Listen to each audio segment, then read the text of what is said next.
Bonjour à tous et bienvenue dans votre JT Breton. Au sommaire de ce mardi 25 octobre, lundi 2300 migrants ont quitté Calais à bord de bus. Parmi eux, 150 sont arrivés en Bretagne. On fait le point dans un instant. Petite mobilisation des forces de l'ordre en Bretagne. Ils manifestent notamment contre leurs conditions de travail. Et enfin, les passionnés de belle mécanique lustrent leur chrome à Gouesnou. Et comme chaque jour, on retrouve un confrère du Télégramme. Aujourd'hui, Didier Desniel, vous nous parlez d'amiante. Oui, bonjour. Pas sur un chantier naval et un bateau cette fois-ci, mais dans un bâtiment où ont travaillé 1800 fonctionnaires pendant 20 ans. Merci Didier. On se retrouve dans un instant. Bienvenue dans cette édition du mardi 25 octobre 2016. Je vous l'annonçais en titre, 150 migrants sont arrivés en Bretagne dans la soirée de lundi. 92 ont pris la direction du Morbihan, une trentaine celle des Côtes-d'Armor. Le département d'Ille-et-Vilaine a quant à lui accueilli une trentaine de migrants du côté de Cancale, comme vous pouvez le voir sur les images de TVR 35. Et dans le Morbihan, 92 personnes sont arrivées à Lorient, la Trinité-sur-Mer, Hennebont et Guidel. Dans cette ville, 24 personnes afghanes et soudanaises sont accompagnées par la sauvegarde 56 dans un centre de vacances. Laurent Villebout a recueilli leurs témoignages. Ces deux Afghans sont arrivés ce lundi vers 20h30 en bus à Guidel. Ils ont passé leur première nuit dans un centre de vacances devenu un centre d'accueil et d'orientation. Après 4 mois dans le camp de Calais, Sherwali vient de passer sa première nuit à l'abri. Je suis très content. Je vivais dans la jungle où il y avait beaucoup de problèmes. Cet endroit est nettement mieux que la jungle. On remercie le gouvernement français de s'occuper de nous et nous remercions tout le monde ici en France. Nous voulons rester ici et travailler dur pour ce pays. Sherwali et Awalkan sont amis avec un troisième compatriote. Ils ont choisi de quitter Calais ensemble. Ici, ils apprécient l'hébergement, la nourriture, l'arrivée imminente des travailleurs sociaux. We would like to go for the bright future and we would like to study and we want to stay here. We want to live as a normal life and we want to stay as a safe place and we're thinking France is the best place for us. Ce matin, le maire de Guidel est venu rendre visite aux migrants à l'écart des médias. Lui n'a eu la confirmation de leur arrivée sur sa commune qu'hier soir. Notre visite, c'était d'abord de détendre l'atmosphère, de leur souhaiter la bienvenue et de leur expliquer que nous serons à leur disposition en fonction des moyens dont nous disposons. Et notre objectif était aussi simplement de faire connaissance avec eux. En mairie, un cahier a été mis à la disposition de la population pour recueillir des propositions d'aide. Le centre de vacances qui accueille les migrants a été réservé par les services de l'État jusqu'en avril. Et à noter que le département du Finistère devrait accueillir ses premiers migrants au plus tard mercredi soir. Faible mobilisation des forces de l'ordre en Bretagne. Les policiers déplorent un manque de moyens humains et matériels pour mener à bien leur mission. Peu de monde devant les tribunaux, lieu de ralliement des rassemblements. En effet, il n'était qu'une quinzaine à Quimper, 40 à Rennes et seulement 5 à Brest. On écoute Stéphane Andry du syndicat Police Alliance au micro de Brice Gouronec et Eloane Barthes. Alors la principale préoccupation et revendication de nos collègues aujourd'hui, c'est leur sécurité. Alors leur sécurité, on a bien vu dans le cadre de ce qui s'est passé à la Grande Borne que le cadre de légitime défense des policiers aujourd'hui n'est pas suffisant. La police a le même cadre de légitime défense que monsieur et madame tout le monde. Nous demandons donc une révision de cette réglementation rapide. Nous ne l'avons pas obtenue lors de nos dernières revendications, donc c'est vraiment important pour nous.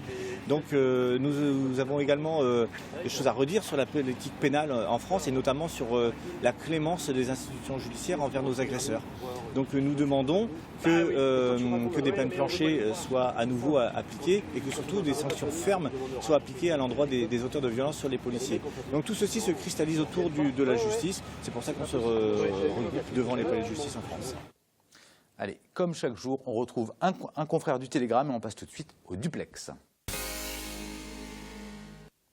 Didier Desniel, après l'industrie navale, vous avez enquêté sur l'impact de l'amiante dans un immeuble nantais occupé par des agents de l'INSEE et des finances publiques.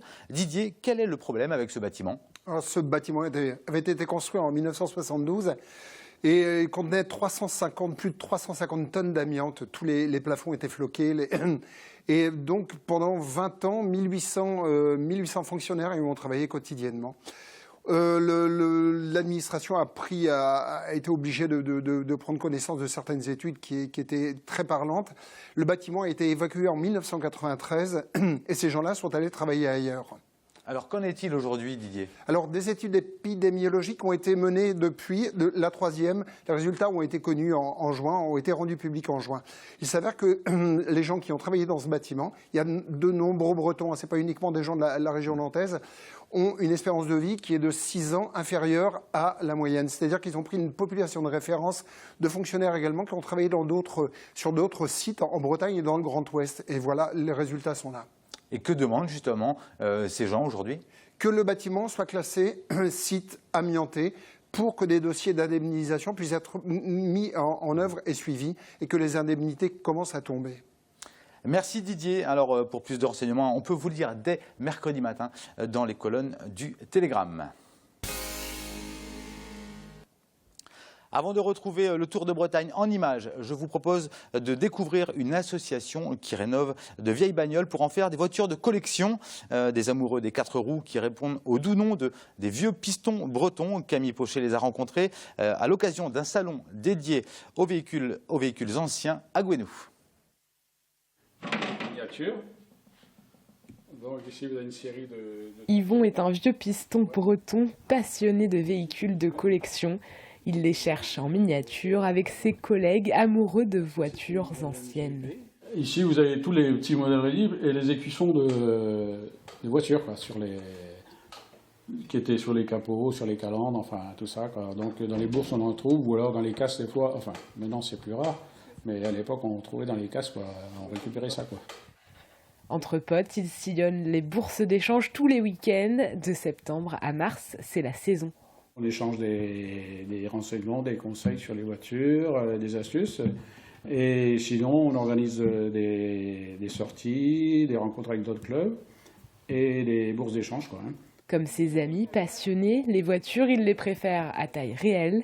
La sienne, c'est une américaine venue tout droit de Californie, une MG de 1972. Sa grande fierté, avoir retapé l'intérieur. L'intérieur, c'est-à-dire toutes les boiseries, les sièges, tout ça. Comme les boiseries, c'est moi qui les ai fait, donc elle est fière de son boulot, quoi. Les vieux pistons bretons organisaient ce week-end leur premier salon.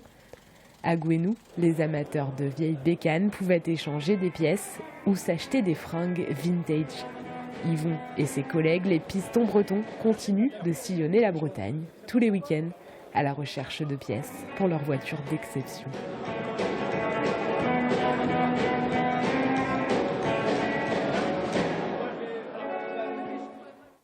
Et on retrouve à présent notre chronique quotidienne, le Tour de Bretagne en 60 secondes, réalisé par les rédactions du Télégramme et mise en image par Christophe Geffroy.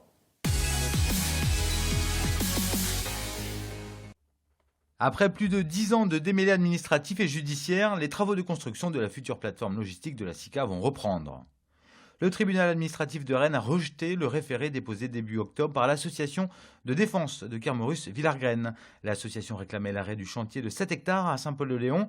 Les premiers coups de pioche ont été donnés il y a déjà 5 ans. Scène impressionnante hier soir sur la RN12. Les travaux de l'échangeur du Perret dans les Côtes-d'Armor ont connu une phase spectaculaire dans la nuit de lundi à mardi, avec la pause dans la nuit du tablier du pont qui enjambera la RN12. Il est 22h30 passé quand le bras de la grue soulève dans les airs l'imposante structure métallique de 63 tonnes au-dessus de la route nationale. Une centaine de badauds agglutinés sur l'aire de covoiturage alentour sont venus assister au spectacle.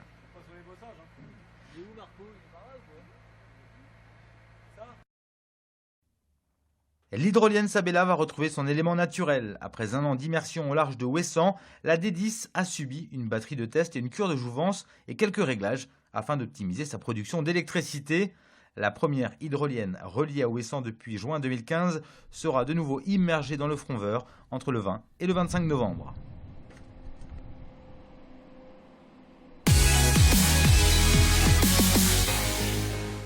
Ainsi s'achève ce nouveau JT Breton. Vous pouvez bien sûr nous suivre sur les sites internet des chaînes TBO, TB Sud, mais aussi sur le telegram.fr et sur les réseaux sociaux.